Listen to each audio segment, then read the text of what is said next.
नमस्कार दोस्तों, मैं सेल विकास डिसले। डिजिटल मार्केटिंग की हमने नई सीरीज शुरू की है जहाँ पर मैं आपको वीकली बेसिस पे डिजिटल मार्केटिंग के न्यूज़ बताता हूँ। तो आज हमारा सेकंड एपिसोड है और आज हम टोटल 11 न्यूज़ देखने वाले हैं। तो चलिए शुरू करते हैं। तो सबसे पहले न्यूज़ आ रही है, रिसेंटली ट्विटर पर जॉन मुलर से क्वेश्चन किया गया था कि अगर हम टाइटल टैग्स के अंदर डेट्स यूज़ करते हैं तो क्या उससे एसईओ में नेगेटिव इम्पैक्ट पड़ता है या पॉजिटिव इम्पैक्ट पड़ता है। तो यहाँ पर जॉन मुलर ने कहा था कि डेट्स जो होती है गूगल टाइटल टैग में से फेच नहीं करता, उसके लिए उसकी कोई ज़रूरत नहीं है। लेकिन अगर आपका आर्टिकल न्यूज़ वर्दी है, न्यूज़ रिलेटेड है, आपके साइट्स न्यूज़ रिलेटेड है, तो शायद आप वहाँ पे यूज़ कर सकते हो। लेकिन इसका एसईओ के लिए कोई पॉजिटिव या नेगेटिव बेनिफिट्स नहीं है। लेकिन अगर आपकी साइट न्यूज़ रिलेटेड नहीं है तो आप उसे यूज़ करना अवॉइड कीजिए। सेकंड न्यूज़ आ रही है गूगल की तरफ से। बेसिकली गूगल ने रिसेंटली ईमेल्स भेजे थे बहुत सारे बिजनेस ओनर्स को about anti tech legislation in USA. So basically America के अंदर एक नया लॉ पास हुआ है जिसका नाम है American innovation and choice online act. Basically ये जो लॉ है ये प्रोटेक्ट करता है स्मॉल बिजनेसेस को अगेंस्ट बड़े बड़े जो कंपनीज होते हैं उनके रिगार्डिंग। सो फॉर एग्जांपल यहाँ पे ये लॉ गूगल को अप्लाई होता है, फेसबुक को अप्लाई होता है, अमेजोन को अप्लाई होता है, एप्पल को अप्लाई होता है, जो भी बड़ी बड़ी कंपनीज है उन पर ये लॉ अप्लाई होता है। और यहाँ पे लॉ स्टेट ये करता है कि आप जो होता है आपके जो खुद के प्रोडक्ट्स होते हैं आप उन्हें फेवर नहीं कर सकते। आपको आपके पास जितने भी बिजनेस ओनर्स हैं, जो भी बिजनेस ओनर्स खुद को प्रमोट करना चाहते हैं गूगल्स पे किसी भी और प्लेटफॉर्म्स पे, सबको वहाँ पे इक्वल्स अपॉर्चुनिटी मिलनी चाहिए। आप किसी भी यूज़र को मैनिपुलेट नहीं कर सकते आपके प्रोडक्ट सेल करने में या सर्विसेज सेल करने के लिए।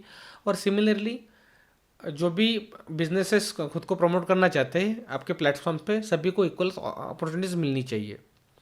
तो यहाँ पे गूगल का एजेंडा ये है कि भाई गूगल चाहता है कि ये जो लॉ है जल्द से जल्द खारिज किया जाए और गूगल प्रॉपरली उनका एजेंडा रन कर सके, उनके प्रोडक्ट प्रॉपरली प्रमोट कर सके।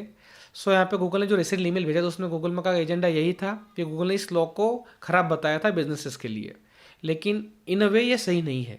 तीसरी न्यूज़ है गूगल एड्स सर्च 360 के रिगार्डिंग।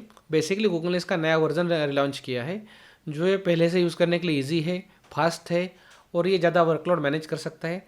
साथ ही साथ गूगल सर्च एड्स 360 जो प्लेटफॉर्म है इसका यूज़ करके आप अदर सर्च जो इंजन्स होते हैं उनके ऊपर भी आप एड्स रन कर सकते हो। सो बेसिकली अगर आप एंटरप्राइज यूज़र है और आप बहुत सारे कैंपेन्स रन करते हैं तो आप सिंगल प्लेटफॉर्म के थ्रू मल्टीपल सर्च इंजन्स के लिए आप एड्स रन कर सकते हो। फोर्थ न्यूज़ आ रही है यूट्यूब की तरफ से। बेसिकली यूट्यूब पे सुपर चैट का जो फीचर था प्रीवियसली सिर्फ लाइव स्ट्रीम पे अवेलेबल था।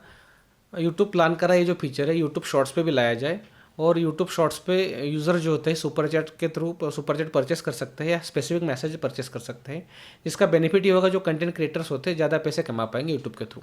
सेकंड अपडेट यूट्यूब की तरफ से, जिस तरह से ट्विच पे ऑप्शन मिलता है आपको कि आप चैनल की मेंबरशिप जो होती है परचेस कर सकते हो और वो किसी भी यूज़र को आप गिफ्ट कर सकते हो।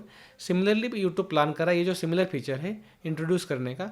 सो फॉर एग्जांपल आप किसी भी कंटेंट क्रिएटर जो होता है स्पेसिफिक जिसे आप फॉलो करते हो तो उसकी मेंबरशिप आप परचेस कर सकते हो और आपके फ्रेंड्स को आप उसे गिफ्ट्स कर सकते हो।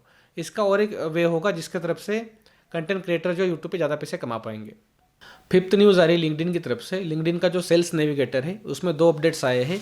फर्स्ट, जो उनका जो सर्च फंक्शन था उन्होंने इंप्रूव किया है और उनका सर्च यूआई जो है वो बेटर लगती है प्रीवियस का compare to previously. Second, LinkedIn का जो सेल्स नेविगेटर है उससे आप मल्टीपल सीआरएम के साथ इजीली कनेक्ट कर सकते हो। सो फॉर एग्जांपल अगर आप सेल्सफोर्स यूज़ करते हो, अपस्पॉट यूज़ करते हो, कोई और सीआरएम्स यूज़ करते हो आपके कॉन्टैक्ट्स मैनेज करने के लिए, तो आप इसे बहुत ही ईजी वे से आप कनेक्ट कर पाओगे सेल्स नेविगेटर के साथ में और आपके जो कॉन्टैक्ट है आपके सीआरएम के अंदर आप यूज़ कर पाओगे। सिक्स्थ न्यूज़ आ रही है माइक्रोसॉफ्ट की तरफ से। माइक्रोसॉफ्ट ने रिसेंटली एक न्यू टूल लॉन्च किया है पबहब नाम से। अगर आप माइक्रोसॉफ्ट का जो बिंग वेबमास्टर टूल है अगर आप इसे यूज़ करते होगे तो ये आपको टूल आप इजीली एक्सेस कर पाओगे। पबहब ये जो टूल है न्यूज़ वेबसाइट्स के लिए इन्होंने लॉन्च किया हुआ है।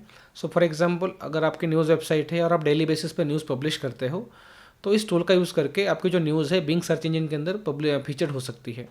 अगर आप इस टूल का यूज़ करना चाहते हो तो आपकी जो न्यूज़ वेबसाइट होती है वो ओरिजिनल होनी चाहिए। आपकी जो न्यूज़ वेबसाइट है उसमें एड्स बहुत कम होनी चाहिए, इंट्रूसिव नहीं लिखनी चाहिए। साथ ही साथ आपके साइट की अथॉरिटी भी अच्छी होनी चाहिए। अगर आपके 3 से 4 क्राइटेरिया अगर प्रॉपरली आप फॉलो करते हो तो आप इस टूल का यूज़ करके आपकी न्यूज़ वेबसाइट के लिए आप और रीडरशिप ला सकते हो Bing webmaster Bing search engine के थ्रू।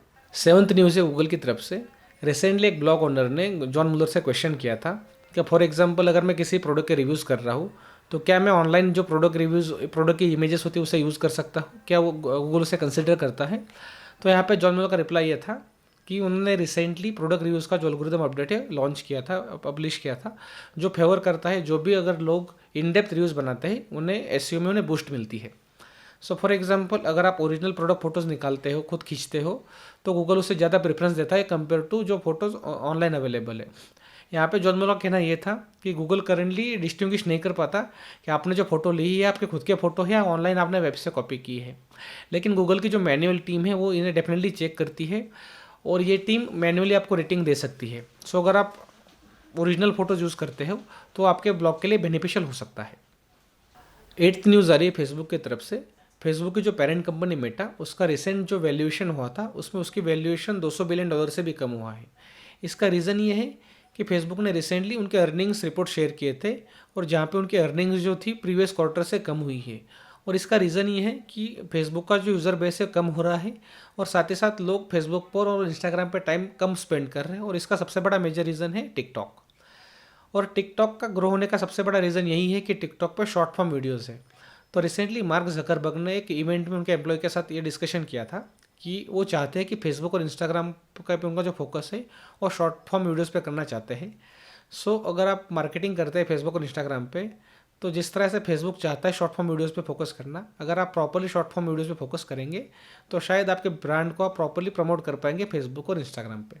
9th न्यूज़ आ रही है गूगल एड्स की तरफ से। गूगल ने रिसेंटली अपडेट किए हैं ऑटोमेटेड एक्सटेंशंस और इसका यूज़ करके आपके जो सर्च एड्स जो है उनका परफॉर्मेंस आप इंक्रीज़ कर सकते हैं।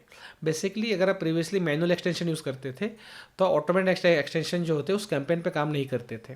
लेकिन रिसेंटली अगर आप मैनुअल एक्सटेंशन भी यूज़ कर रहे होगे तो भी आप ऑटोमेटेड एक्सटेंशन जो होते हैं उनका बेनिफिट ले सकते हैं। इसमें 3 तरह के एक्सटेंशन आते हैं: साइट लिंक, कॉल आउट और स्ट्रक्चर स्निपेट्स। सो अगर आप ऑटोमेटेड एक्सटेंशन यूज़ करते हैं तो इसकी वजह से आपके जो कैंपेन उसका परफॉर्मेंस जंप हो सकता है, इंक्रीज हो सकता है। सो मेक श्योर कीजिए आप इस फीचर का यूज़ करते हैं। 10th न्यूज़ आ रही है इंस्टाग्राम की तरफ से। रिसेंटली इंस्टाग्राम ने स्टोरीज पे लाइक काउंट जो है उसे इनेबल कर दिया है जो प्रीवियसली अवेलेबल नहीं था। सो बेसिकली अभी आप देख सकते हो आपकी स्टोरी को कितने लोगों ने लाइक किया, कितने लोगों ने वॉच किया, और एक अच्छा मूव है इंस्टाग्राम की तरफ से। आज की लास्ट न्यूज़ है टिकटॉक की तरफ से। बेसिकली एक रिसेंट स्टडी में पाया गया है टिकटॉक जो है यूज़र का परचेसिंग बिहेवियर जो होता है उसे इन्फ्लुएंस करता है।